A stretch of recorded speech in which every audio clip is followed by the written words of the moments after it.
a lot, both in terms of protected areas, in terms of visitation, management, governance issues, community engagement, participation, transparency, and all what actually creates a protected area management today. I'm very happy that Professor Eagles is here with me, because that was a presentation.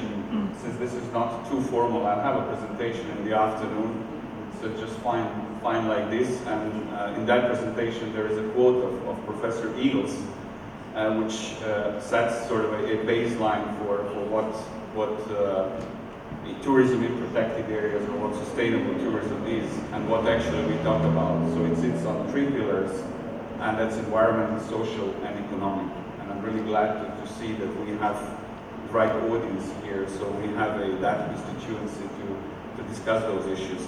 I'm also very happy for the first meeting of the local council that was launched yesterday. There was quite a fruitful discussion. We heard views and perspectives and positions from both the community and the private sector, NGO, and protected area management, and it's probably the only way. Yeah, there is no other way to finding a solution but to engage in one with another. Yeah? To sit and discuss. When we talk about sustainable tourism, tourism in protected areas, it has certain principles, and that's what matters. And that's something that will be discussed over the next day and a half.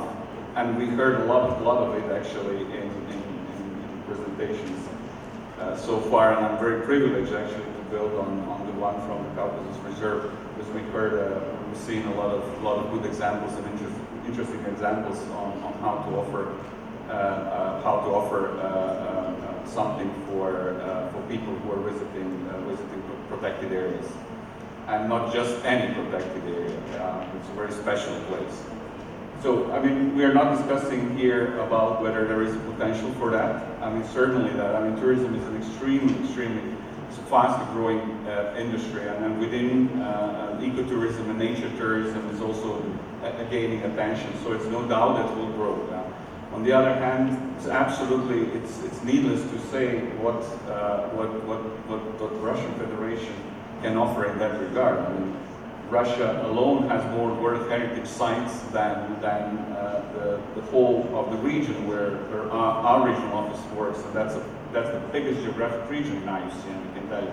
So Russia alone has more World Heritage than all other countries together. So and there is potential for more. So it's absolutely unique nature and unique potential for developing nature tourism or tourism in protected areas. But as I said, it has principles. Yeah. So it has those 3 pillars, which is environmental, which is social, and which is economic. So we have to, of course, businesses, they want to thrive, they want to grow.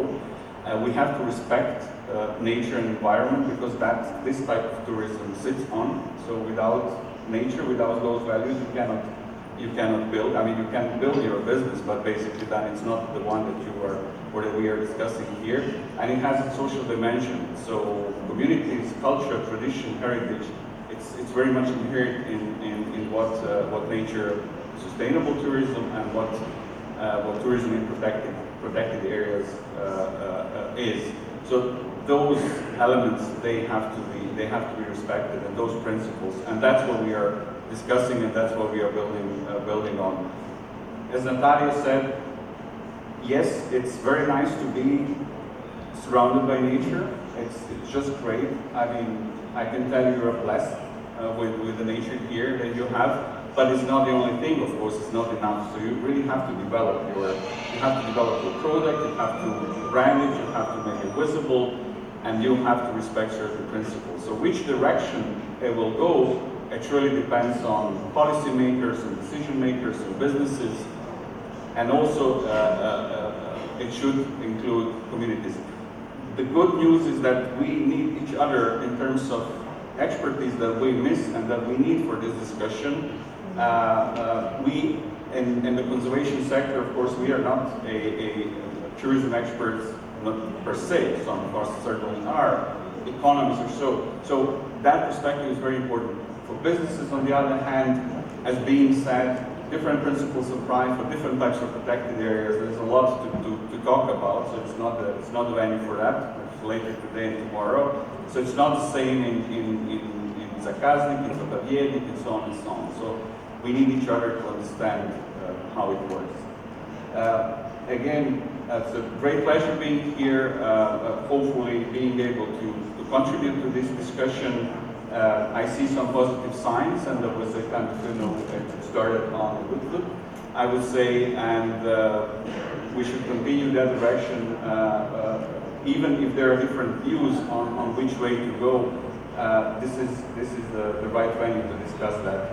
And as council was set up yesterday, and some of these things being thrown into what's the vision, what's the idea, where we go 2030, 2050, and so on, I see no better place to discuss that but here.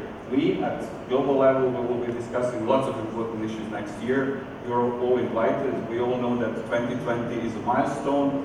We are setting targets for the next decade. We will have two important global events, IUCN World Conservation Congress in June, and later in the year, Convention on Biological Diversities, Convention on Parties. So those two meetings are critically important for setting the stage and agenda for the next 10 years, where both nature and businesses meet. Thank you, Boris. You have a video, as I know. Do you want to show? Please video.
Спасибо большое. На этом будем заканчивать. И я с радостью снова передаю слово Вячеславу Александровичу. Вячеслав Александрович. Не как Филипп, демократично, я хочу что-то сказать важно. Трибуне.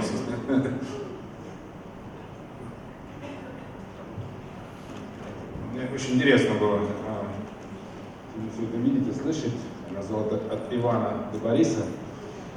Вот. И, знаете, страна, которая имеет потенциал главного партнера-донора, все, что связано с экологией, имеет совершенно другой статус в мире, должна иметь, по крайней мере. Мы два оптимиста слева и справа, посреди нас неплохая дискуссия по тем проблемам, которые требуют решения. Вот. Видно, у вас там все настолько просто, да, ну, в Беларуси, надеюсь. У нас межведомственные несогласия, все эти вот непонятки до сих пор. В общем, мы видим потенциал, не можем никак приступить к конкретному реализации всех тех наших планов. Слишком много всего. Туризм, футбол или от спорта до культуры. Наконец он пришел в экономику, и тоже там, в общем, требуется сегодня какое-то время, чтобы это все привести в соответствие. Времени у нас нет. Экология сегодня, в общем, стоит на грани больших проблем, и как раз мы, наверное, за счет и образовательного туризма, за счет познавательного. Я точно знаю, ребенок, который с папой и мамой посадил дерево, по-другому будет относиться к природе. Это сегодня образовательная история, связанная с воспитанием детей с дошкольного возраста к природе, как самому важному в их жизни. Это то, что написано во всех религиозных документах. Почитайте. Все религии проповедуют сохранение природы как главный фактор существования жизни на планете. Слава Богу, сегодня молодежь у нас понимает, что будущее зависит от того, как мы сегодня будем решать те задачи, которые перед нами стоят. Комфорт, в котором мы живем, слишком дорого может нам стоить в ближайшее время, связанный там с излишествами всякими разными. Это тоже одна из проблем.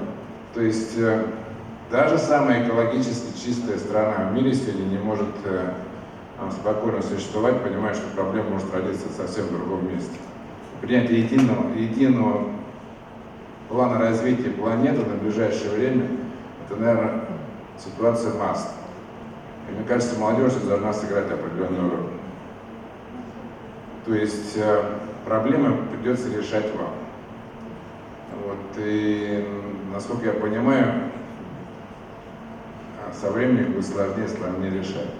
Поэтому такие вот мероприятия, которые здесь проходят сегодня второй год, очень важны для меня, как депутата Государственной Думы и посла по экологии сегодня по туризму, это площадка. И я прошу, вот, наверное, те решения, которые не принимаются, Сергей, до сих пор каким-то образом сформулировать. Слышите, я ваш партнер, я тот человек, который могу и буду двигать все интересы, которые требуют решения сегодня. Так что давайте как-то вот мы попробуем сформулировать итоговый документ какой-то. У кого-то есть какие-то моменты, связанные с предложениями, то я готов и в Москве, и приезжать на какие-то мероприятия. Для меня это смысл жизни сегодня. Поэтому если какие-то вопросы требуют решения, ну давайте, доступ есть. С прессой тоже мы умеем общаться. Я за последние несколько месяцев проехал по стране на все форумы молодежи с одной темой – экология. Могу сказать, что ребята, молодежь очень живо реагирует на то, что происходит сегодня в мире, в стране и так далее. Понятно, страна открылась, распалась, все захотели куда-то поехать, закрытая была страна. У нас сегодня другая история. Нам надо сегодня все сделать для того, чтобы турист наш, родной, знал свою страну. Она очень красивая. От Калининграда до Сахалина, Курил, не знаю, Камчатки, не знаю, Алтай, какая-то фантастика. Кавказ, весь Кавказ — это природный заповедник. Я все время говорю, знаете, что самое главное определение Кавказа, Сергей? Не знаешь? Гостеприимство, друг. Ну как ты хочешь развивать бизнес, не зная свое главное преимущество? Поэтому добро пожаловать всех на Роза Хутор. Надеюсь, будет продуктивная работа. Борис, спасибо тебе большое. Вот, надеюсь, мы найдем хорошие взаимоотношения, да, и будем двигать российские красоты на внешний рынок. Это создаст новые рабочие места, это будет возможность показать Россию совершенно с другой стороны. Я точно могу сказать, что люди, которые приедут в глубину, Запада, из Америки, погрузятся в атмосферу нашего вот этого душевного благополучия. Это тоже одна из тем, которая может нас сегодня стать лидером в этом мире. Слишком много там люди ищут гендерной ситуации, межнациональных, а у нас это все должно быть самое главное. Поэтому, да, это надо проповедовать, это нужно предлагать, для этого нужна инфраструктура, для этого нужны деньги. Сергей, правильно говоришь, и эти деньги есть, только они на результат пока не работают. Поэтому с вашей помощью, я думаю, мы сумеем их направить туда, куда надо. Да, Иван? Скажи «да», Иван, микрофон. Да. Хорошая работа, ура! Спасибо, Вячеслав Александрович. Спасибо всем участникам нашей панельной дискуссии. Всем хорошего дня, плодотворной работы. Еще раз график напомню, все-таки у нас напряженный такой достаточно и сложный. Начиная с 15:30 работа продолжится в 5 разных залах, в том числе в отеле Golden Tulip, прошу прощения. Завтра, первая половина дня у нас путешествия, прогулки и прочее. Просьба не опаздывать. С 8 утра ждем в отеле Редисон, в 8:15 выдвигаемся.